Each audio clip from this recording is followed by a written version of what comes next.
Ladies and gentlemen, welcome back to Iron Kaiser Gaming, and welcome to the first ever Age of Mythology Retold cast here on the channel. The game's not even out yet, but they had a beta over the weekend, and the boys and girls over in the Iron Realm Discord server were eager to check it out. So, I've got a special video for you today. We have what I believe to be the first ever show match here in Age of Mythology Retold.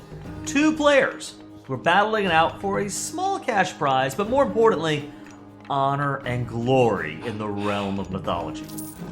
And they're not just fighting for themselves, but they are representing different spheres in the Age of Empires world. What do I mean? Well, here in the teal, we have tenfingertom. Now, if you're a fan of the Iron Kaiser Gaming channel, you may recognize this name. tenfingertom was the guy who actually knocked me out of my first Age of Empires 2 tournament. I went pretty deep in the tournament, but Tom proved the better player, and he has become even better in Age of Empires 2 since then. A really solid AoE 2 player.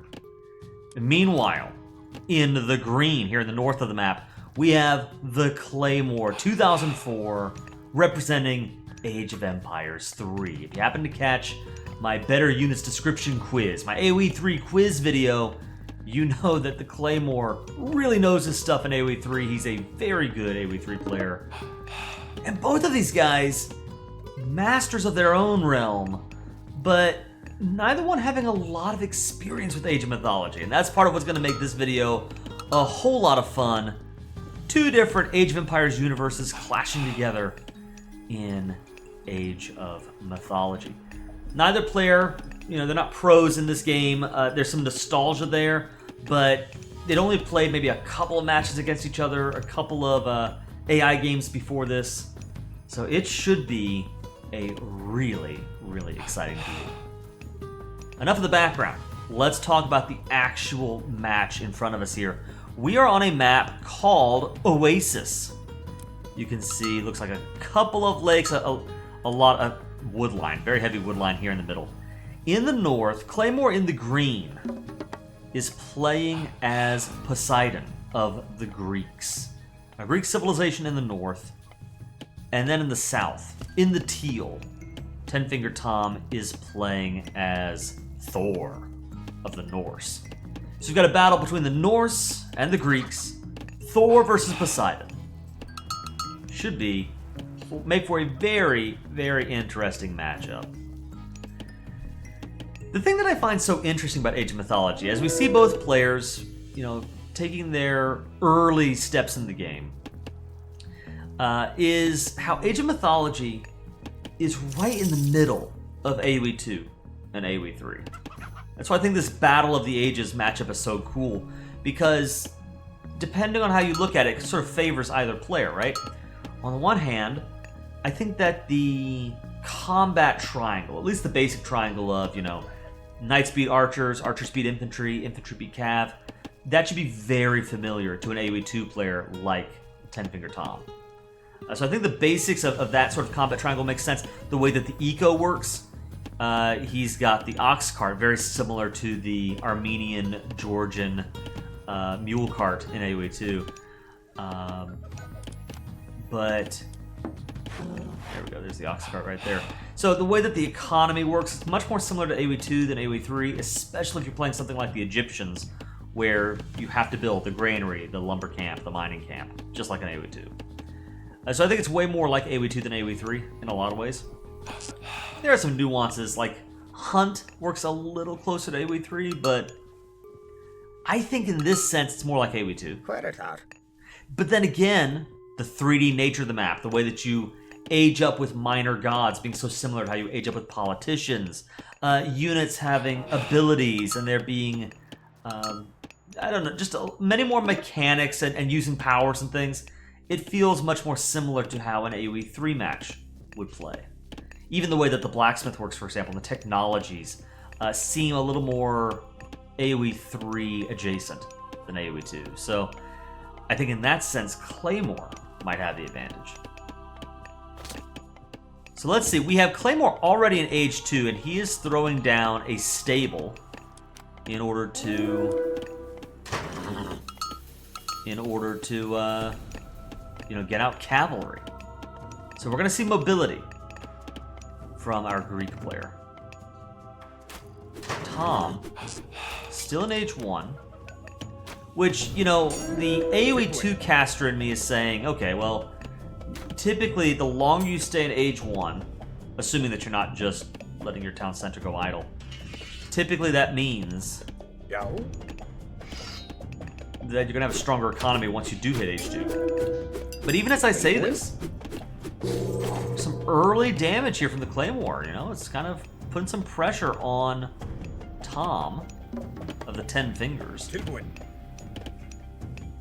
So, as the Norse player, Berserks are really cool. By the way, something else to add in. Not only are these players, you know, new to the game and really sort of exploring and experimenting in real time, but yours truly, the caster, also is really learning a lot about the game in real time. You know, as I'm casting this and as I've been playing the game, I am not a master of Age of Mythology either. But I've been learning some cool things, and one of the things that I've learned that's really neat is the Berserk. The Berserk is kind of a swordsman infantry unit. You see here, a versatile warrior. But oh, wait a minute, we gotta jump in on this fight here. The Hippeus is basically, I think, like a kind of a light cav, scout cav sort of unit. Coupled with the Centaur, which is a mythical unit. It's kind of cav archer-esque, but as a myth units are pretty much good against all human units, except for heroes. That's the other triangle in the game. Myth units beat human units beat heroes, and heroes beat myth units.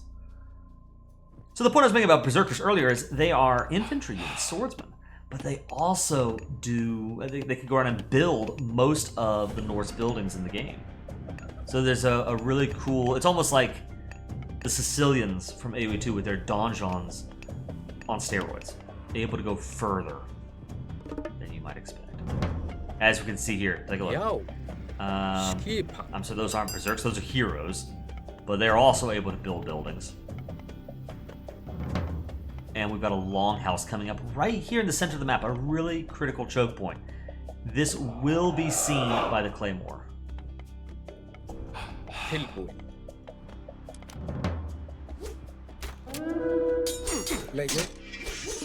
What do we have here? We have 3 medium Hippeus. Yeah, and I think they are no longer like, that's more just cav, you know, those are knights now. Not quite the light cav, scout cav I was talking about earlier. You know, this game, I want to highlight something. So this is in beta. A lot of this is, you know, if the giant floating beta sign didn't tell you. This game is in beta right now. You know, the recording was in beta. And I think it's really cool. I'm really enjoying the game. There are a lot of strengths. One thing that I absolutely adore, not just as a player, but as a caster and a content creator and that sort of thing, they've reached out to the Capture Age team and actually built this amazing Capture Age style overlay where we can see at a glance, you know, what are the well, actually, you know, we don't, it's even better in a 1v1 where you can see at a glance, you see the different resources, you see the you know, kind of the layout of units on the field, vills on the field. It's just like Capture Age in AoE 2. And it's an amazing, amazing tool. This is also really good. It's not quite as good because technically it's not a 1v1. This is actually a 3-player free-for-all, and the reason why, the beta is a little glitchy. And I was not able to spectate a 1v1 match. I had to actually join the match and then quit right away, so that's why you'll see my name up there. So functionally this is a 1v1, but there's some glitches. And I'm noticing every once in a while a little bit of a slowdown with the replays. I hope that's something they fix by the time the release comes out in earnest. You may see me jump back and forth on the speed a little bit just to help out with that. The Hyrdman, those are spears. Getting some damage in, so it's the right unit, but I think that Claymore could have taken that fight just from a numbers perspective.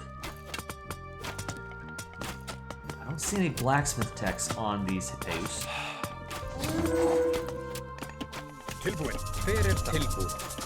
Alright, so Karl Thorsteinsson. We see from Tom here. It looks like a very defensive focus to me. Building up a lot of infrastructure, not really trying to engage on these cavalry. Putting in a lot of work, and yeah, no, I think he has enough Herdmen on the field. They push back that cavalry. One thing, if you're a fan of AoE 2 or AoE 3, that you gotta get used to in Age of Mythology, is how you cannot build town centers wherever you want. Instead, you have to build TCs on specific plots on the map.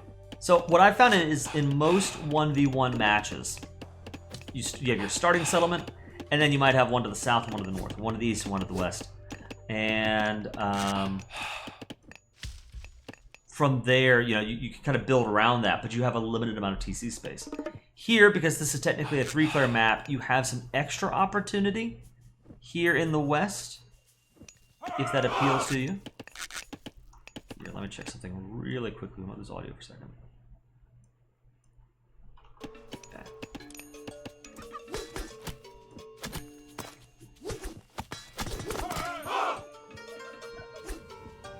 It is interesting to see Claymore sort of focus in on cavalry as the play here. Let's talk a little bit. You know what I haven't talked about? The god powers, right? If you're like me and you're brand new to the game, you might be interested in seeing what kind of gods and god powers we've got on the field. Well, with every god you pick, starting from the very beginning of the game with your major god, you receive different powers that you can use alongside technologies you unlock and mythical units that are available to you. In the case of Tenfingertom, our Norse player, who is right now knocking down this stable in the choke point, while simultaneously, looks like he's sort of extending a wall out here to the west. Again, sort of a defensive late game mindset, which is really fascinating. But he is playing as Thor, so his ability is Dwarven Mine. Select a location to create a new gold mine that has more gold, and it's gathered faster if it's used in later ages. Huge raid coming in, by the way, from our Greek player. A lot of vills have gone down. So he's down to 33 vills for Tom versus only 31 for Claymore. Even though Claymore's the one getting kills. The reason for that being Tom has sort of more of an economic focus. He's built that second settlement. Claymore stuck on one settlement for right now. So just pure vill potential, even as more villagers are going down for our Greek player. Now, before I lose the thread here, our Thor player, our Thor player also has Healing Spring because he chose Forseti as his first Age 2 minor god. His ability is Healing Spring. You target a location on the map, and you create a spring that will heal all nearby friendly units. They can't be destroyed, but it can be taken over by enemy forces. So you want to be really careful about where you place that Healing Spring. You want to place it somewhere where you can pull back units to heal. Yo. Oh my, look at this. And even Tom is now getting revenge on the Claymore. With the hyenas laughing at the death and destruction being wrought upon the Greeks. So these are Tom's powers as the Norse player. He is up against Claymore playing as the Greeks. He's playing as Poseidon. His god power is Lure. You pick an area where there's a bunch of deer or boars or whatever, and I'm sorry, no, I've got that backwards, it's a different god. With Lure, you target a location, it erects a stone, which draws animals to it, and it spawns chickens. It does more food in later ages, and eventually crumbles afterwards. Vills can drop off food after Lure. So it's almost like an instant granary that also spawns, chickens and deer and the like. This is a really interesting situation so far. Both players have sort of raided each other. I think Claymore did more damage with his raid. But Tom is still on 2 TCs, 2 settlements to Claymore's 1. I think as the game goes longer and longer, that might support our Norse player. Let's take a look. Claymore stuck here 85 pop. I think he's got 31 bills. Whereas Tom here has 39 bills, 97 pop. By the way, as we're in the middle of the match, and I don't like opening my videos. I maybe should start opening my videos this way. But I want to encourage you guys, if you are really looking forward to more Age of Mythology, I've only got maybe 1 or 2 more videos that I can talk about it before the next beta or release or whatever. But if you want to see more Age of Mythology from this channel, please be sure to let me know in the comments below. Consider liking the video and subscribing to the channel. I really appreciate you guys to do that. It means a lot. So sort of a, I don't know, not a bait and switch, but kind of a feint from Tom, moving forward and then backwards, as he will lose that sentry tower. No way that stays standing, right? Trolls. The Norse trolls. Look at them waddling away. Ho, ho, ho, ho, ho. We took down the tower. We took down the tower. Ho, ho. Getting chased off by a couple of militia. Yeah, that sounds right. Yeah, they're not long for this world. That was a bad idea, militia. Yeah, now look at Jerry over here running for his life. No, please, I changed my mind. Wow, Jerry. No, Jerry. Come on, man. Learn from your mistakes. Okay, so we see Claymore engaging in with some very powerful cavalry. The Age 3 power has been used by Claymore. He leveled up with Dionysius, and his ability is bronze. It temporarily sheaths your units in bronze armor, obviously making them much more durable.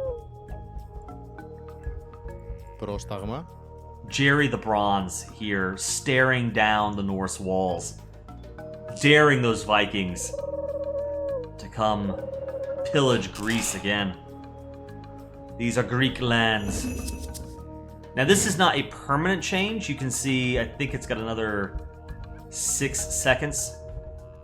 And by the way, I think, in fact I know, because Claymore made a mistake here. He went in with his cavalry, was getting serious damage, and then used ceasefire. And he had thought, you can see the ability, target anywhere in the map to prevent every player from fighting and slow the construction of ranged forts for a short period of time.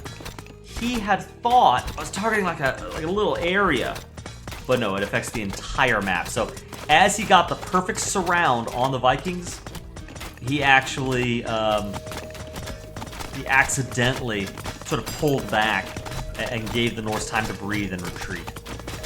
So this wall's doing its job. We see a very threatening Greek force here. Looks like, doing a quick number count here, 18, 20, 22 units versus 18. Yeah, it's about an even number.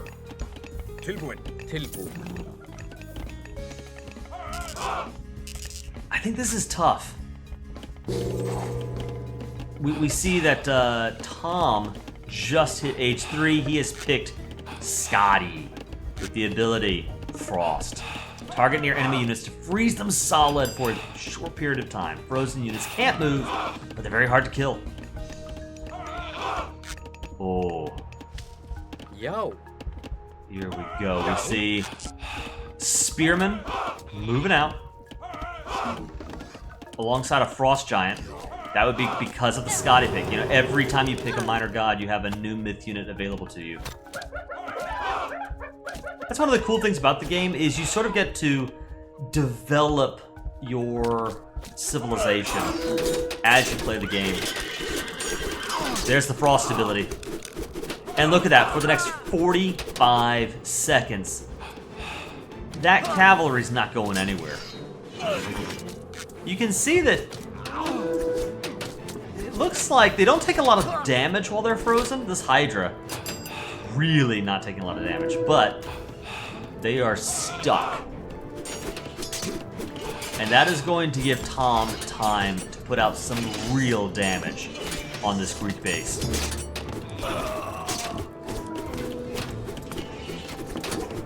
I want to do a real quick Vil count here. You know it's all about the Vils with me, right? 51 Vils for Claymore versus 69 Vils for Claymore.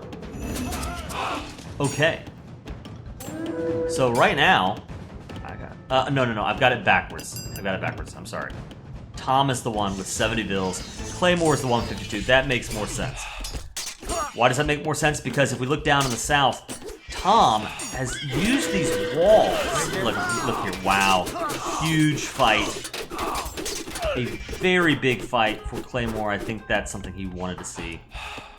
Picking off a bunch of units. But look at the south here.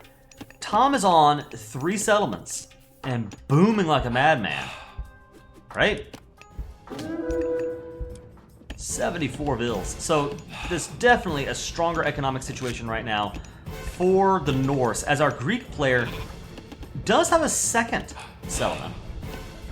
But it's 2 versus 3, and you're already behind a decent amount.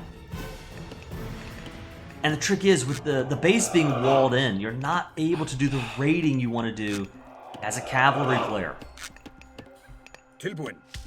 The heavy Hirdman is exactly the unit that you want as the Norse. It's an anti-cav infantry unit. It's like pikemen.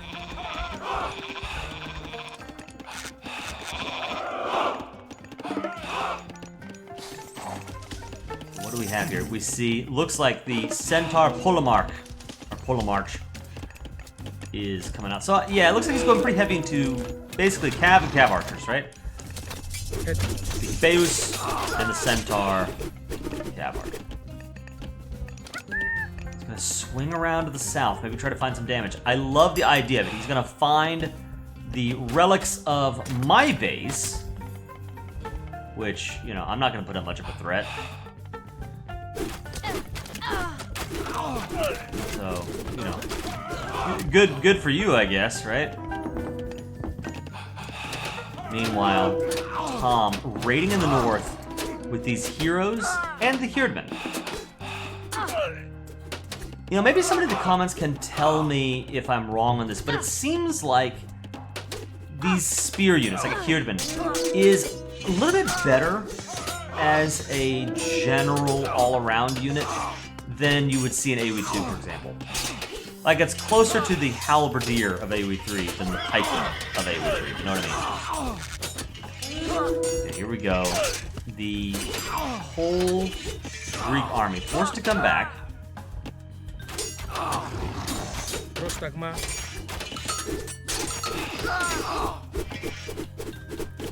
a look at this, alright? So, you know, bad news for Tom, he lost those units, but good news, that settlement. I'm sorry, there's town center right there, It seems like he... Let's take a look at the Vil counts. Let's just look at the Vil counts right now. 73 Vils for Claymore, 100 Vils for Tom of the 10 Fingers. 10 Finger Tom. Looking like he's got a really strong economic situation. I guess the concern that I have for Claymore is these units are all cavalry. I don't know whether the Hydra counts as cav. I mean, I know it's a myth unit, but even so, I mean, there's only 2 Hydra, right? What about everything else? Cav archers, and I think the throwing axemen, they're sort of an, well, actually, I think throwing axemen is a bad choice here. I think that works in Claymore's favor, because he's not building any infantry. So that works. But the Hirdman, I think it's just very easy, even if Tom loses this army. I think it'd be easy for him to sort of build up a counter to what Claymore's doing here. The fight breaks out. The Frost Giant using his Frost Breath to, I believe, slow down some of the units, if I'm not mistaken. Okay, here we go. The Hydras Look at them growing their heads as they fight, giving them more attack strength. Yeah, look, this guy got frozen in place because of the Frost Giant. These rams, they were going for the fight. Now they're breaking down. So yeah, that's a fight that works for Claymore. It looks to me like battle by battle, Claymore is winning. Every battle we've seen seems to go Claymore's way, but it comes at the cost of the economic situation.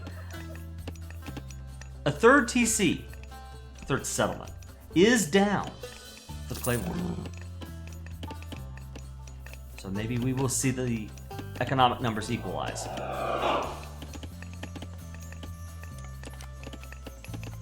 Oh, look at this. Hey, Age 4 coming in for tenfingertom. The Norse are picking up Baldur as their Age 4 minor god. Let me see, I'm forgetting what the power is. We're going to see in just a second what Baldur's god ability is. Claymore, meanwhile, he's firmly in Age 3. He's at 96 Vils, so that gap is closing, right? Now it's all about the actual fighting. And that may work to Claymore's advantage. So as soon as Claymore realized, I love this. Perfect move by Claymore. As soon as he realized that Tom's in Age 4, he starts fighting now. He does that because he knows that Tom's invested all of these resources in Age 4. There's a moment of vulnerability. The Age 4 techs aren't in necessarily. But what is in is the Age 4 god power. Ragnarok.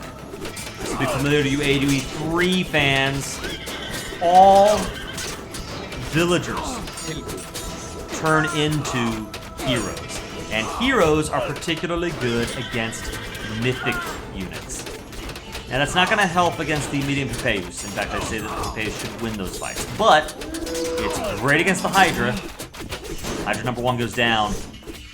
And it's also great against the Centaurs, if the Centaurs allow the heroes to get on.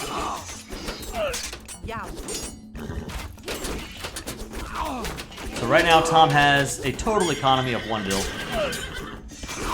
But Claymore is going to have to fight off this huge wave of Norse Viking heroes, supported by none other than a fire giant. And the 4-headed Hydra goes down. Look at the chutzpah of this ox cart moving forward. I think that was an accident. It goes down. But if that was on purpose, imagine the statement being made, like, your face is mine, throw in the towel.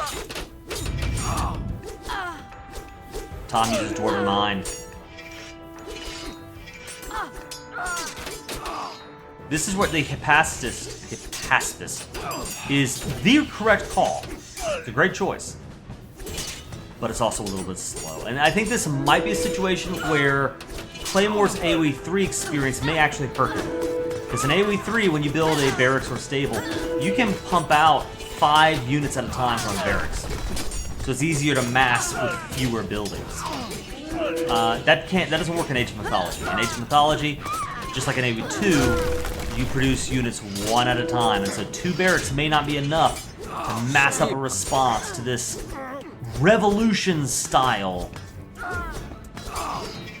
choice made here by tenfingertom. You see, even in the south, he's doing what he can to kind of pick off these units. The Centaur numbers, they're sort of remaining decent, right? The fortress there, helping Claymore out a lot. But with the barracks down, if we take a look at Claymore's economy, he's got gold, he's got wood. Food is a problem right now. And something that is definitely true about Age of Mythology is that the economic balance of the game feels very different from both AoE 2 and AoE 3. Just the pace at which you collect resources, the balance of what you put on, what resources when, it's different. very different. Claymore's has 63 bills to Tom's 2. Theoretically, if Claymore can find a way to kill these units, he could come back. But he does not see a way.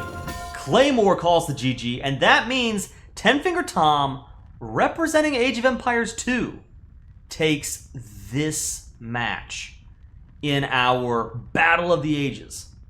Now, what I unfortunately do not get to show you is that these guys have played against each other a couple times beforehand. They had an amazing game where Claymore took the win. And unfortunately, because it's beta, the replay broke and I wasn't able to cast it and share it with you guys. But I guess they're technically in kind of a one-on-one. So one of these days, maybe when the actual game itself comes out, we need to come back and have a rematch, have a decider set between AoE2 and AoE3, tenfingertom versus the Claymore once again in the fields of mythology with Age of Mythology Retold. Guys, I hope you enjoyed this this cast, this first of what I'm hoping is many. I'm really enjoying Age of Mythology. If you want to see more, again, like the video and let me know in the comments below, and subscribe to Iron Kaiser Gaming. Thank you so much, everybody, for watching along, listening along. For now, this is yours truly, the Iron Kaiser, signing off. Have a great one out there.